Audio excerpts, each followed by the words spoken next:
Paranthan Puthukkudiyiruppu ஊடான Mullaitivu A35 வீதியானது இரண்டாக பிளவுபட்டிருப்பதால் அங்கு தடைப்பட்டிருக்கக்கூடிய போக்குவரத்தினை சீர் செய்யும் பணிகள் ஆரம்பிக்கப்பட்டுள்ளதாக தெரிய வந்திருக்கிறது. அந்த வீதியில் அமைந்திருக்கக்கூடிய வட்டுவாகல் பாலமானது இரண்டாக பிளவுபட்டிருக்கிறது.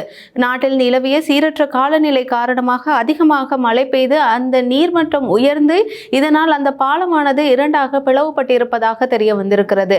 இந்த நிலையில் அந்த பகுதியின் போக்குவரத்தானது முற்றுமுழுதாக தடைப்பட்டிருந்தது.